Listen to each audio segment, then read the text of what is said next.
Hi, Rebecca. Thank you so much for joining me today, all the way from London. How are you? I'm very good, thank you. How are you? Busy, Yeah. which I'm sure you can imagine. I know this time of year as well, hey, but Yeah. So, Becca, our readers, listeners, viewers don't know this, but you helped us design our current apartment here in Zurich, and we did it remotely. And that was in 2022, I think it was, or 21. And then a couple of summers later, I went to a wedding that you planned. yeah, And so I'm really curious about how you juggle wedding planning and interior designing, both at super high levels. And if this is what you always wanted to do, how you got into it and basically how you balance it all. well, where do I start? So, so much that I could say. I suppose if we start like from the beginning, I Yeah. always knew that I wanted to be an interior designer. That was sort of my main goal. Forever changing things at home. I think I used to drive my mom insane. Well, I studied interior and spatial design at Chelsea College of Art and Design in London, and then sort of moved into the interiors industry. But I never felt like I sort of made it fully there yet. And I always felt like I was missing something. So I transitioned quite early on into a role as a wedding designer. So not just a wedding designer. So we were planning incredibly high-end luxury weddings for another company. I wasn't on my own at this stage. It was actually a wedding of a Premier League football player. And he'd sort of clocked onto the fact that I was actually an interior designer and sort of took me to the side once, and I was really nervous, so nervous that I'd done something wrong. And he said, "You're an interior designer, aren't you?" And I was like, "Well, like qualified, yes. I've moved into the weddings industry." And he was like, "Well, when we've finished, can you come and design my home?" Which the garden side Wow. all of those years ago was just like, it was like, this is my dream. Like, this is what I want to do. Finally, I sort of realized I didn't have to choose one or the other. I could actually do both. And in a way, I could save myself a lot of marketing time by doing both. Your client, quite a lot of clients that are getting married, they then move into a new Yeah. home together. So whether that be purchasing a home or moving into rental that they really want to make their own, not one of the couple might have been living in there previously, but they're now married and they want to make the home theirs, not individual Yes. taste. So it was a real sort of moment for me where I realized that actually, yeah, this could work. I could do both. Unfortunately, contracts from leaving my old job meant that I couldn't do the footballers' house. We Uh, could make it work, but long story short, I ended up being sued for trying to design it. Despite it's a totally, so it's not, the industry was totally different. I wasn't at the yeah. time, I wasn't trying to set up a wedding planning company. I thought, well, the house will keep me going for a long time. They were building, so I knew that that would keep me sort of floating for a couple of years. I could uh, adhere to my contracts, make sure I didn't work in the weddings world for 12 months, and then sort of jump back into the two again. But that didn't work out. But the idea grew from there. And I've been very lucky for that to have continued in work. And actually the crossover is still there. And the wedding that you Yeah. it would have been just over 2 years ago now, wouldn't it? Exactly. Summer. What's the time gone? I think that day, my daughter was just turned 3 months old. So that was intense. But I was very lucky again, with that couple to work on their home and on their wedding. So yeah, it's working. It That's works. unbelievable.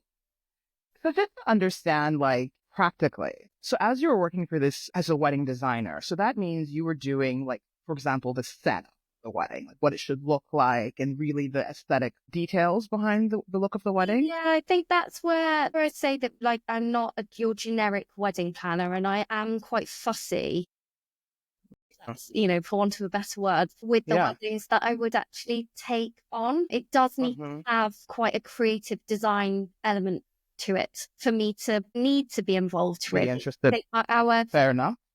I am a designer and a wedding is a temporary interior. So if Yeah. we were just, if the couple, for example, didn't say have much of a creative sense, they weren't particularly interested in the look and aesthetic of the space, and it was more about the day and the time together with their families, probably wouldn't be the right couple for me, Totally. because I can obviously input so much design. But that's where I think the crossover and how I try and, because I think when I say I'm a wedding planner and an interior designer, people do think weird combination, but a wedding is a temporary interior. And Totally. yeah. How did you market your interior design business while you were wedding planning? Like, how did this footballer know to ask you to look through his house or get other clients and build your portfolio? So I think, I suppose the way that I approach design is quite different to how most other wedding planners at the time would have approached it.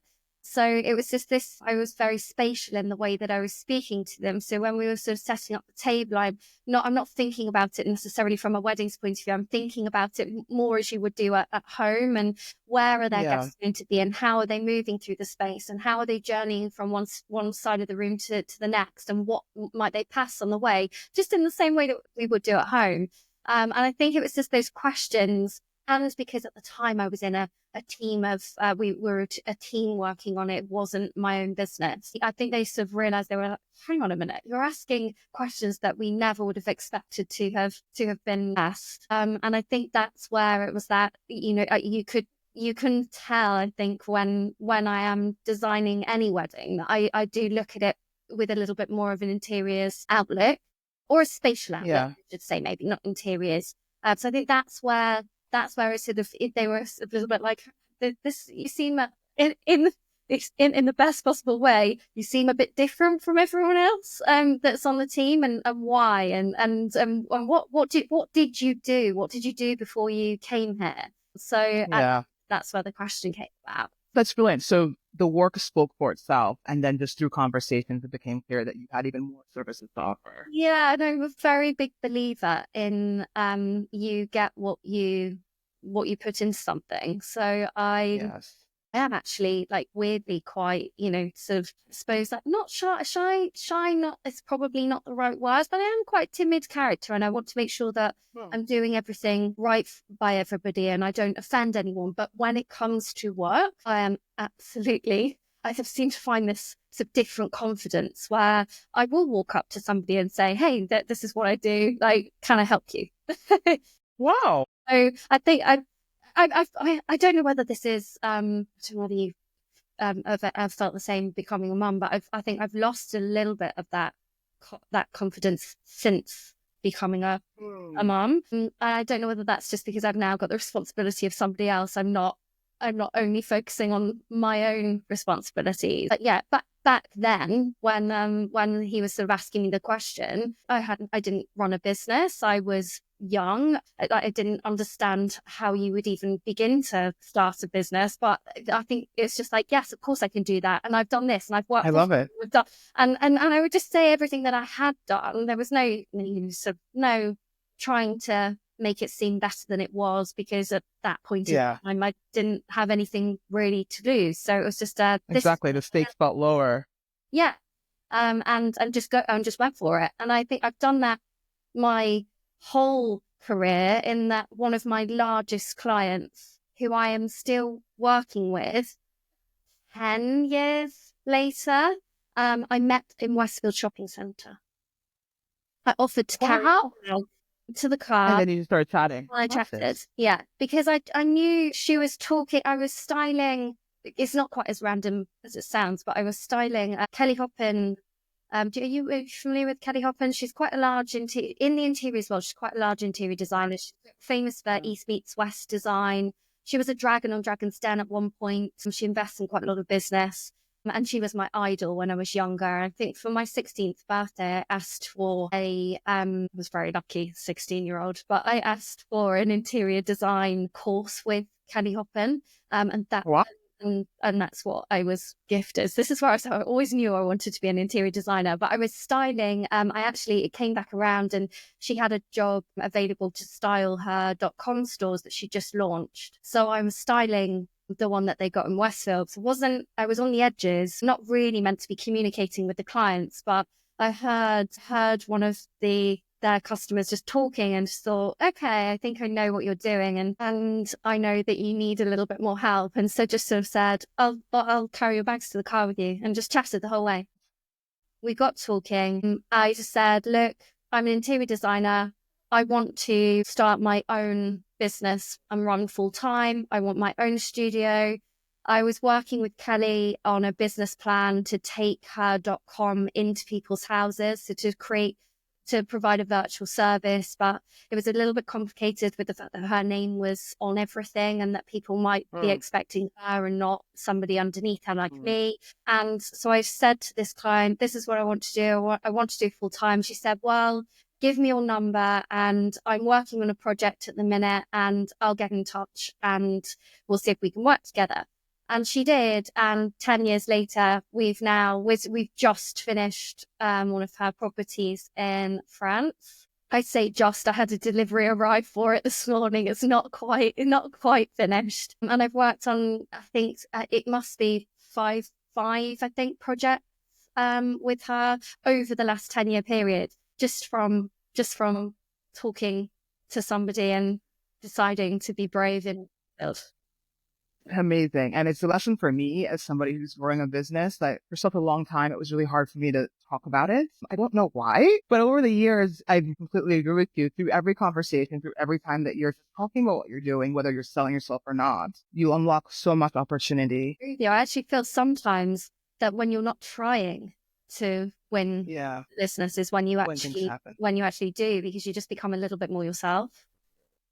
What would you say what character traits would you say has led you to the success that you've achieved so far? Sometimes it doesn't always feel like success, but I don't know whether that's because I'm always looking for the next, I always want the next bit. And I really have to sort of stand back sometimes and just remind myself of how far I've come. But I think for me, and I'm not sure it's always necessarily a good trait, but I am an absolute perfectionist. Yeah. And details for me really, really matter. But I think it's contributed a lot towards my success in the sense that I really do get to know people and I listen. I really listen and I listen to those details and the things that you might not think mean anything, but actually to me in the way that I can help you and design your home really, really means quite a lot. So just silly things like what time you get up in the morning and what side of bed you sleep on, and me remembering that, then it's the little touches that I'm able to add to our process. And I think I'd like to believe that every client, whenever we get to the end of a project, feels like we either could be friends or we are friends. I would never want anyone to sort of get to the end of a project and think, oh, thank goodness that's finished. Never want to see her again. But you can't. It's not always the way. But I think a lot of the time, I do still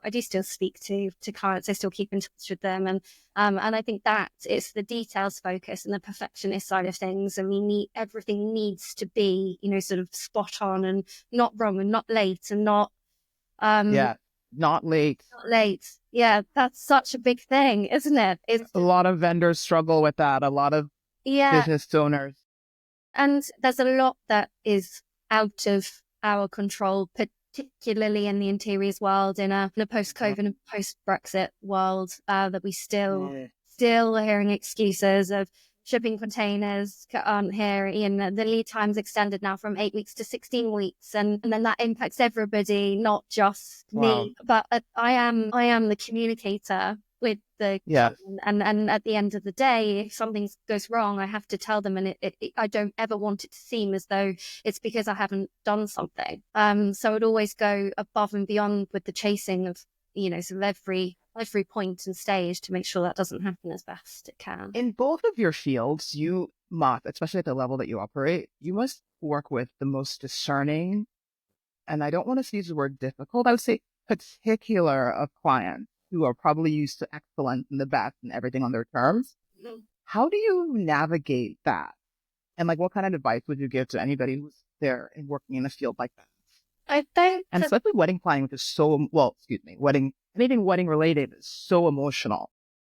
So emotional. There's so much emotion tied to weddings. I think also you live in a home for a period of time. You get to enjoy it for at least a few months. If you're working with a designer, at least a few months. It's unlikely that you're going to work with a designer and not stay in a property for more than 6 months' time. With a wedding, it's a 1 day to 3 day to 4 day events. That weddings are getting slightly longer now, and they are spanning weekends, and there are rehearsal dinners, and then the wedding day itself, and then after brunch parties or barbecue, late night soirees. They are becoming more of a multi-event celebration, but there's a lot of emotion. I think the best advice that I could give to anyone that was wanting to start out, and particularly with those sort of higher powered and slightly more difficult clients, is to remember that everybody is always just a human, whether they've sort of made something of themselves or not, and try to put yourself into their shoes and their lives,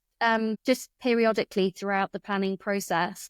If you can sort of although you might not be living their life, if you can put yourself into their life, you can start to understand how they're feeling. And Yeah. while you might think, why on earth does this matter to you? If you can put yourself into their shoes, you can start to understand and appreciate why it does matter. Just little things like you say, that they drink certain champagne, and they want that certain champagne for a wedding. And one of my couples wanted Ruinart Blanc de Blanc, and they were struggling with the import and they couldn't get it. And then we finally got it, and they were getting married at one of the Soho houses, and if you've ever been, they only have coupe for champagne. They don't have flute.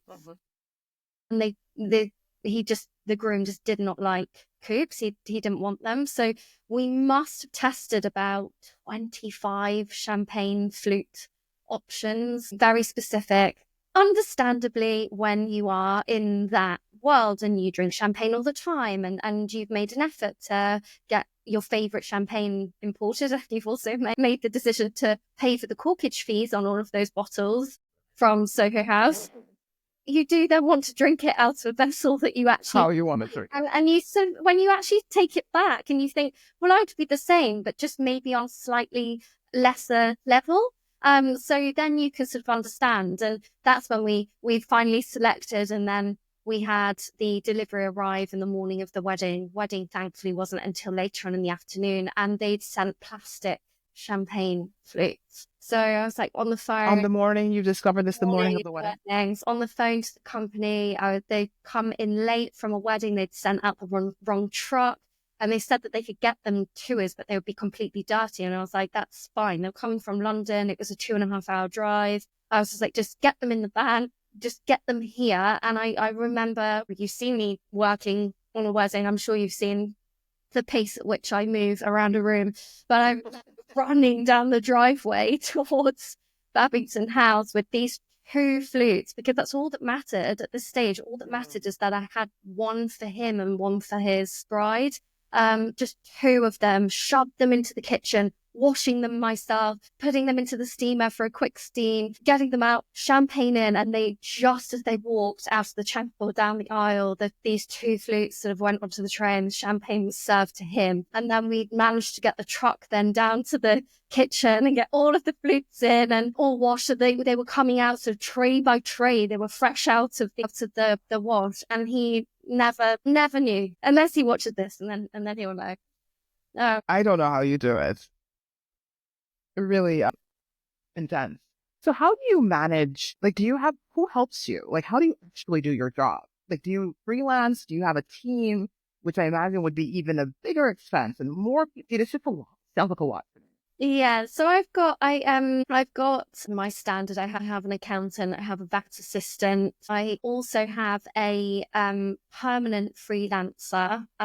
She does dabble on and off because she works as a structural engineer. So she's not, well, I think, if I've got that wrong, sorry, Anna. Maybe it's not that. Who knows? Anyway, she's with me full time when I need her to be around her other work. It depends on what her contracts are doing and how busy I am. But then when I'm running a wedding day, I do have a team of freelancers that I work with on a regular basis that would always work a wedding with me. So whenever whenever we're a wedding, it's the same team of people. And if you were working with me as a couple, you would be familiarized with that team throughout the wedding planning process. And then in the interiors world, it's the same. I have my electrician, I have my decorator, I have my contractors who I work with pretty much exclusively. Doesn't always work. When we're doing remote projects, they are obviously in and around the London and Surrey area. But I do prefer working with them because I can control them completely. They've worked with me for years and I've given them so much work that they also, I think they know me and they know what I would expect. And like my expectations are incredibly high. And so they wouldn't dare leave a project without making sure that it was to my level. And even sometimes then we still need to make. Can I ask you a question? Because you said you have a decorator. I always thought that an interior designer was a decorator. What's the difference? I mean, so yes, you're right.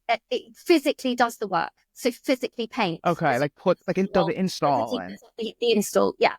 So I'd select everything and make all of the choices and come up with the full color schemes, color palettes, what's going where, whether that's paneling, wallpaper, or just standard paint. But then the decorator would actually physically put it on. You make it happen. don't want me physically putting it onto your walls. I've painted my own home, but would not touch anyone else's. I want to ask you, if you don't mind, if we could just switch to personal, just because our viewers and readers always want to know how women who are running businesses are able to achieve what you've achieved and achieve success in their personal lives.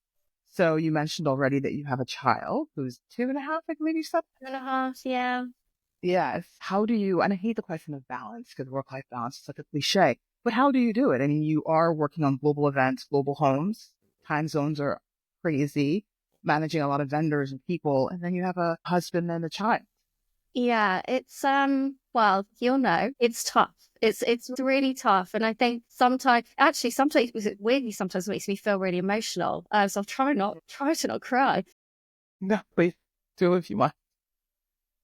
But it's tough. I don't think I ever do I mean, obviously, this is just me sort of speaking, but I do genuinely feel sometimes like I don't do a good enough job either. I'm not fully present at work. I'm not fully present at home. I do see my daughter, she's 2.5 now and she can speak and she passes me my phone and she's like, Mommy, do you need your phone? Are you working today? And she knows, she asks me if we can go to my office because she's been, working with me since she was born. So for people that don't know my personal story, I had 3 days of maternity leave, but No, please tell us about this.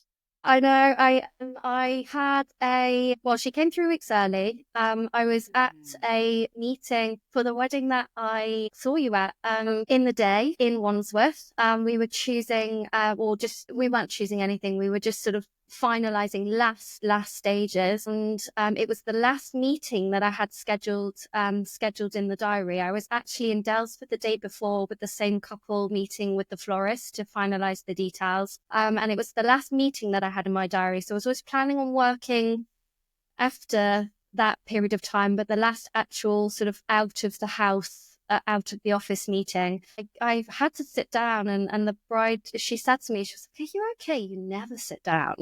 And I'm fine. I just need 2 minutes. I was like, I need 2 minutes. It was 31 degrees Celsius, so hot for London. And I was like, I need 10 minutes. And I got home that evening and I went to pick up my husband from the station and we just sat down, ate dinner, finished, and my waters broke just like they do in the movies. And she was there. She was with us within 5 hours from that point. So it was very, very quick. But I wasn't ready. And when you run your own business, so that she arrived at 3 a.m. in the morning or 3:20. And I had a phone call with my electrician at 7 o'clock because he was going to one of our projects in Hampstead. So I needed to brief him about what needed to happen. I pushed a wedding website live in that morning and then sent the rest on to my team to make tweaks because the invitations were going out that day into the post. And then I had my 3 days. I then worked at my computer in my living room. I moved it to the living room so that I didn't have to go very far for the first My 2 weeks. goodness. And then I was back on site. Was back on site 2 weeks after giving birth. And my husband did my maternity leave. Um, he had 7 weeks with her, and then she went to nursery at 12. So with the 7 to 12, she came with me, and she went all across London to all of the projects that we were working on. She went on a site visit to Syon Park, Wow. where our wedding was. Yeah, she was held by electricians and Oh contractors my and my God. clients, and all whilst I was trying to do everything with them. So she's very used to working with me, and sometimes I think, I think it was when she hit her first birthday, and I sort of had this realization of I've missed so much of her small life by working too hard. But I had no choice. I needed to, and we had to. I had clients that were depending on me and projects that needed finishing. And then I think we're finally starting to find more of a happy medium. And I now have Fridays with her every Right. week. I say, she still passes me my phone and asks me if I need to take a work call. But so the balance, I'm not supposed to quite as it is, but But there is something beautiful about her doing it all with you. I know that it wasn't easy for both of you, and I know that you had a lot of guilt, but I think there's yeah. something wonderful about just come along, guys. Exactly. And I think it's all for her really, isn't it? That's what, I want, and we want, Yes, we want to show them that women can do well. And exactly. And what an education she's gonna get, like watching her mom run exactly. businesses. So I'm not sure if she'll follow in my footsteps, but I'm hoping that she'll at least have the Maybe. same worth at work. I always say that worth at work ethic. Find that hard to say together, but at least hopefully she'll have picked up on some of that. All right, I'm gonna put you on a spot a little bit. If someone's watching this and needs some advice, or what tips would you give somebody who was maybe decorating their first apartment or home on their own and didn't know where to begin? What would you say is the most important thing for them to think about? One or two So I think the biggest mistake that people make is not having a bit more of an idea of what they want to do. So I'd say try to start things. to have a basis of a scheme. That can be so simple, but what I usually say to everyone to do is sort of select is the process of elimination. So find 10 images that you really like. Say if you're doing your living room, find 10 images of living rooms that you really like, then narrow it down to 3, then find out what out of those 3 images are you actually liking.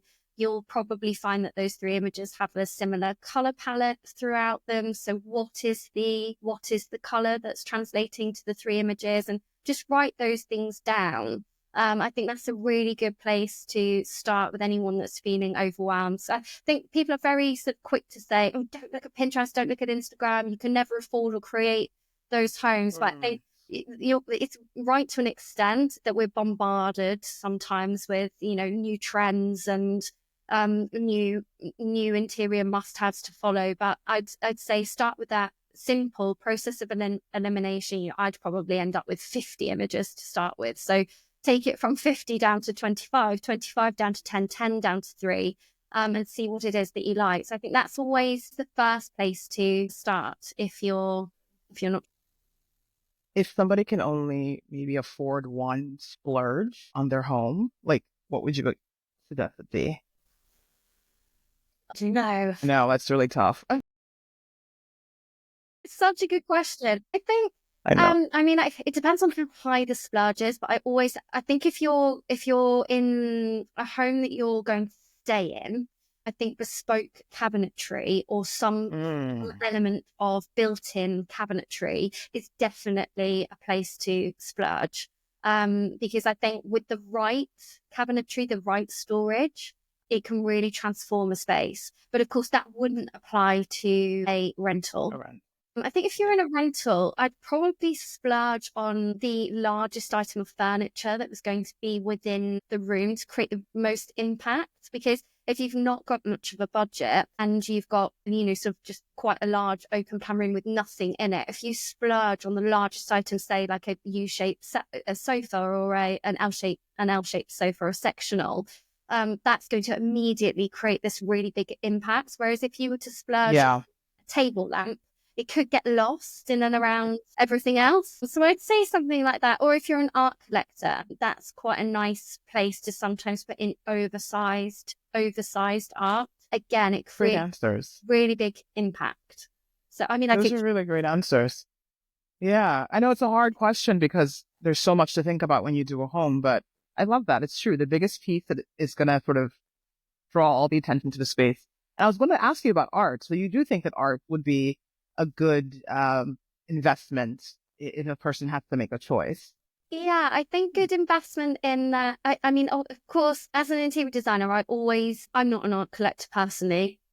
So the art Right. I like is very much like aesthetically balanced with the rest of the room design. But I have got clients that are art collectors. And if you focus on one key piece, and that could be completely contrasting to the rest of your scheme, it can also create a massive wow, a massive but yeah, I Yeah. think even if it's tonally in within the same color palette, I just think that our eyes like things to please them. We're Yeah. always looking for things that are aesthetically pleasing. Or, food. We gravitate towards something that looks amazing. So I think that you can't always create that in one hit with the rest of the space. You've got to have a number of cushions and accessories to go within a room to actually create a wow impact. Whereas with one piece of oversized artwork, you can you can get that real wow factor. In terms of your other career, similar question in wedding design. What would you say if a person had to make a decision on, okay, I'm going to splurge in these places and save in these places to still have an impactful wedding? Do you have a suggestion there? It's a little bit trickier with the weddings world because it comes down to what you want and need as a couple. Because say like for me, for example, I am floral obsessed. So for me, I would Mm-hmm. say go for it with the flowers because that if I was walking into a room personally and there was just an abundance of florals, I would be wowed. But some people would maybe see other areas of the wedding in that way. So for some people, it might be the catering. Maybe they are, Right. they're feeders. They have dinner parties all the time. They invite their friends round. They love to cook, or if they don't love to cook, they love to hire in private chefs and host often. So the food might be the key place to splurge for them. For others, it's music. I'm the first to say that the only music I have on my phone is the free U2 album that comes with it. I just don't listen to it, which I think when people are like, are you okay? But I'm a listener, I much prefer watching YouTube videos and listening to podcasts. But so music for me is not, that wouldn't be some, Yeah. again, A for great some question. music is life. So like bands and a DJ and or not just a band, but maybe music throughout the whole of the day. So, you're starting with you're making sure you've got something at the ceremony. Maybe that's your harpist or string quartet, moving on to maybe a walking jazz band for the drinks. And then they've got then maybe surprise singing waiters during the dinner and then the and an acoustic duo or another band or there are several sort of different areas of music that you can add and that might be someone's preference. So I think I suppose the advice would be to splurge where you are to the area that you feel most connected. Yeah, that's a really good point because I remember having to make those calculations too when we planned our wedding. There's And always my husband and I, compromise, isn't there? Sadly, yeah, had you can't have it all. different things that I'm like you. I wanted the flowers. He's like, the food was so important to him. Yeah, it's really that happy compromise.